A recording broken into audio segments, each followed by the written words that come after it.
뭐 붙었으니까 저는. 이거 라떼 아니에요 지금. 나 때는 우리 그랬어요. 결혼했냐? 하려고 그랬어요 제가. 찜질방에서 안 하지 않을까? 그 정도. 지금 우리 회사 얘기예요. 본격적인 라떼인데요. 아 네. 저 처음 입사했을 때는 그 제 바로 위에 있는 선배가 단아가를 쓰라 그랬어요. 아 그죠. 맞아요. 군대야? 아 그죠? 그래서 지금처럼 선배랑 얘기하면 안 되는 거예요. 요자를 쓰니까 아 그렇네. 맞네요. 이렇게 얘기하면 안 되는 겁니다. 뭐 이런 식으로 실제로 근데 한 1년 정도는 단아가를 쓰는 생활을 했어요. 막내 때. 때가 바뀌었다는 거겠죠. 별로 좋은 문화는 아니었던 것 같아요. 개인적으로는. 네. 이렇게 뭐 그러니까 위계 질서를 잡는다는 게 아무래도 이제 뭐 예의도 있겠고 그다음에 서로의 어떤 그걸 존중하자는 거였는데 단아가가 사실 상방으로는 위로는 되게 깍듯하게 할 수 있지만 사실 하방 밑으로는 별로 그렇게 깍듯하지 않거든요. 뭐 존중해주고 이런 거 별로 없거든요. 그렇죠. 그래서 요즘 문화가 또 낫지 않나. 그리고 기자 문화도 많이 좀 바뀌었다라는 거는 뭐 분명한 사실인 것 같습니다. 사실 선배한테 좀 궁금했던 거예요. 때려치고 싶었던 순간. 신입 기준. 아 신입 기준? 네. 왜 직장인들 안섭해 사표 사직서를 하나씩 넣어놓고 다닌다. 사직서 넣고 다닌다라는 얘기 많이 하는데 저희도 뭐 기자라는 특수성이 있긴 하지만 그래도 직장인이고 하니까 그런 생각이 들 수 있죠. 저도 들었고 저는 발제가 너무 힘들었어요. 네, 기자의 숙명이라고도 진짜. 할 수 있는 건데 본질적인 문제가 나왔다. 네, 이게 발제라는 게 이제 저희 기자는 이제 취재를 해야 되고 이걸 취재를 다시 기사화하는 과정을 거치는데 문제 제기를 하는 뭐 그런 아이템을 정하는 거를 저희는 이제 발제라는 표현을 쓰는데 보통 오늘 뉴스는 전날 저녁에 발제를 올리고 그렇죠. 취재를 해놔서 나 이거 쓸게요라고 이제 보고를 올려놓는 거예요. 그러면 이제 보통 뭐 팀장 혹은 부장들이 그 아이템에 대한 컨펌을 하죠. 이제 이거는 기사화 할 수 있겠다라든지 아니면 뭐 해보자라든지 아니면 이런 부분은 보완하자라든지 판단을 해주는 게 이 발제 단계인데 너무 힘들었어요. 사실 그 당연히 해야 되는 건데, 그러니까 문제 의식을 가져야 되는 건데. 사실 지금도 힘들어요. 그래요. 지금도 힘들어. 그래서 아까 라떼라는 조건을 달아서 말씀을 주셨지만 조금 그렇네요. 라떼가 네. 아니라 현재 솔직히 진행이네. 지금도 힘들어요. 솔직히 쉽지 않습니다. 네. 그래서 후배 기자들이 그 발제에 대해서 힘들어하고 그런 부분도 너무 이해가 가요. 왜냐면 나도 쉽지 않으니까. 그 얼마나 힘들고 되게 어려운 과정이긴 하거든요. 근데 꼭 필요한 작업이기도 하고. 그래서 저도 이제 너무 힘들어서 저녁에 이제 저희 담당 그때 팀장한테 아이템을 저 이거 내일 취재하겠습니다. 이거 기사 써보겠습니다. 이렇게 하면은 이렇게 반려를 시키십니다. 이건 안 되는 것 같다. 뭐 새로운 게 없다. 이게 뭘 알아보기 위한 거냐. 이게 말이 되냐. 뭐 여러 가지 이유로 반려를 시키면 그날 저녁에 새로 찾아야 돼요. 그쵸, 다시 반려됐다고 끝이 아닙니다. 그 안에 그날 밤 안에 찾아야 돼요. 리스타트를 합니다. 그렇게 하다가 밤을 샌 적도 있고, 밤을 새서 새벽 5시쯤, 6시쯤 아이템을 새로 보고 드린 적도 있고, 그래서 컨펌을 받은 적도 있고. 와, 그러면 그 팀장 선배도 5시, 6시까지 앉았다는. 진짜 희한한 건 제가 이제 그 당시에 모바일 메신저 같은 걸로 이렇게 보고를 드리면 대답을 주는 거예요. 저도 참 그게 좀 희한해요. 그리고 그게 단 하루가 아니었거든요. 되게 긴 시간 동안 한 몇 달 이상 그런 과정이 계속 갔었는데 다 답변을 주더라고요. 이건 뭐 아니다. 이건 뭐가 문제다. 뭐가 안 된다. 그래서 이 사람도 안 자나 보다. 약간 이런 생각을 하면서. 그러면 지금 이제 선배도 저도 이제 일부 그렇고 후배들의 발제를 보는 시기가 됐잖아요. 그렇죠. 후배가 만약에 새벽 3시에 발제를 보냈다. 어떻게 하실 거예요? 자죠. 저도 잡니다. 네. 전 자죠. 네. 네. 이것도 개선된 문화일 수도? 제가 이 질문을 왜 꼭 해보고 싶었냐면 네. 들어오고 2개월, 3개월 만에 그만두는 신입들이 꽤 많아요. 이게 취준생 입장에서는 이해가 안 되겠죠. 그렇게 몇 년을 노력해서 입사를 했는데 꼴랑 3개월 해보고 때려쳐? 하는데 그럴 정도로 초반의 부분에 받게 되는 업무 스트레스와 강도와 이런 것들이 되게 세거든요.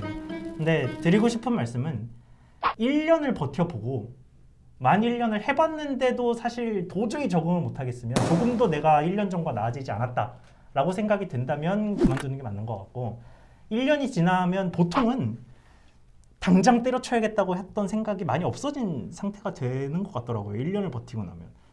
그래서 1년은 버텨보는 걸로 꼭 조언을 드리고 싶어서 이 질문을 하자고 했습니다. 그럼 요즘 최근에 들어온 친구들 혹은 좀 얼마 안 된 신입 친구들 봤을 때 얘네들은 우리랑 뭐 이런 게 좀 다르네라고 느끼는 게 좀 있으세요? 저는 술자리에서 좀 느껴요. 보통 약간 라떼는 군대 문화가 있어요. 이제 선배가 술 먹자 그러면 이게 있던 약속도 취소하고 갔거든요. 약간 그러는 게 선배에 대한 예의라는 식의 문화가 있었어요. 암암리에. 물론 그 와중에 제가 중요한 약속이 있어서 못 간다는 후배를 뭐 되게 멸시하거나 뭐 이런 정도까지는 아니었는데 그래도 엄청 중요한 약속이 아니라면 웬만하면 선약을 취소하고 선배 자리에 간다는 그런 암묵적인 동의 같은 게 있었단 말이에요. 요새는 없어요. 요새는 확실하게 없어졌어요. 그게 제일 큰 차이점인 것 같아요. 맞아요. 심지어 이번 주 금요일에 시간 되니 그래도 이번 주 금요일 안 됩니다. 월요일에 얘기했는데 뭐 그런 식이거든요. 금요일은 잘 안 돼요. 일단 금요일은 4시간이에요. 그래서 잘 안 주더라고요. 처음 출입처 나가거나 아니면 뭐 꼭 처음이 아니더라도 초반에 뭔가 재밌었던 일 없었어요. 그런 것도 있다고 아까 얘기했잖아요. 뭐 기업은행. 아 그게 이거는 또 좀 다른 얘기인데 네네. 이제 그 주로 기자실이 있는 기업체 중에 기자실이 있으려면 보통은 본사예요. 근데 제가 그렇죠. 이제 시작이 금융이었는데 이제 그 금융위원회에 나가 있다가 이제 선배가 점심 먹자고 하고 기업은행으로 오라고 한 거예요. 근데 별다른 말 없이 기업은행으로 와 이렇게 얘기를 한 거예요.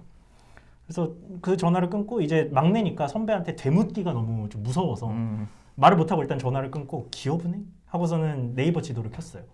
그래서 기업은행을 쳐서 금융위원회에서 제일 가깝게 있는 기업은행 진짜 작은 지점 앞에서 이러고 기다리고 있는데 12시 한 10분쯤 이제 10분이면 많이 참았죠. 선배가. 12시에 만나기로 했는데 그렇죠. 10분이 지났네요. 네. 많이 참았죠. 그래서 선배한테 전화가 와서 너 어디야? 이렇게. 그런데 이제 기업은행 본점으로 부른 거였어요. 이 을지로 입구 앞에 기업은행 본점이 있거든요. 또 제가 그 지방 출신이라 이게 뭐 을지로를 다녀본 적도 없고 뭐 이래서 그렇죠. 네. 기업은행 본사가 거기 있는지도 몰랐어요. 그래서 맞아요. 본점으로 가야 되는데 이제 지점으로 가서 기다리고 있고 뭐 이랬던 일도 있었어요. 좀 그래도 10분이면 많이 참았네요. 저는 12시에 만나기로 했으면 11시 50분쯤 전화거든요. 오고 있니? 어디쯤이야? 이렇게 물어보거든요.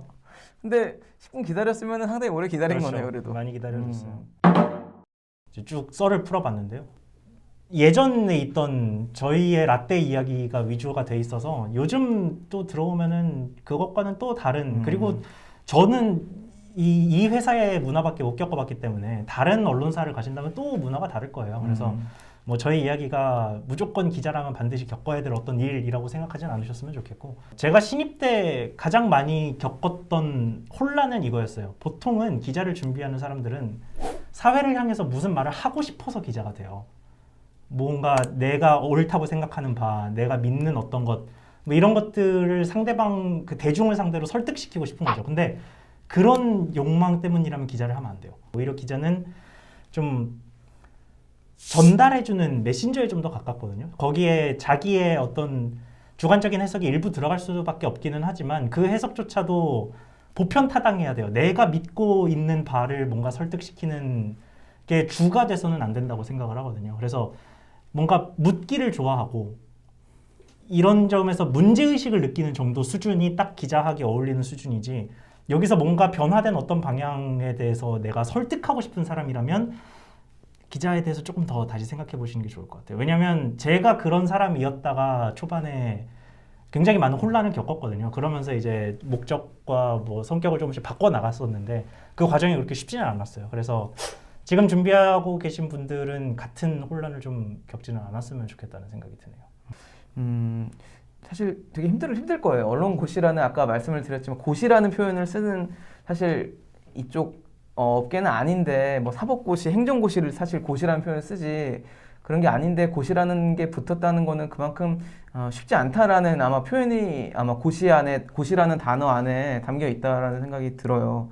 그래서 많이 힘들고 지치겠지만 만약에 본인의 소신과 목표가 만약 기자가 맞다면 좀 열심히 하셔서 준비하셨으면 좋겠고 제가 드리고 싶은 말씀 중에는 앞서 말씀드렸던 그 제가 상식 공부했다고 말씀드렸는데 저는 정말 암기를 했거든요. 네. 근데 암기는 사실 별 필요 없는 것 같아요. 이제 특히 저희는 경제 채널이기 때문에 경제는 되게 순환 구조로 돼 있거든요. 뭐가 하나 바뀌면 또 연쇄적으로 계속 변화를 하고 영향을 주고 이렇기 때문에 이런 어떤 하나의 문제나 현상의 암기 혹은 그걸 그냥 머릿속에 단어로만 집어넣는 것보다는 이게 과연 뭐고 이게 바뀌면 뭐가 어떻게 변하는지에 대한 어떤 선순환 혹은 역순환에 대한 고민을 좀 해보시면 나중에 뭐 필기 시험을 보거나 혹은 뭐 면접 시험을 볼 때도 경제 기자로서의 어떤 준비된 모습을 좀 보여드릴 수 있는 그런 기회나 시간이 자신이 가져올 수 있지 않을까라는 생각이 좀 들어서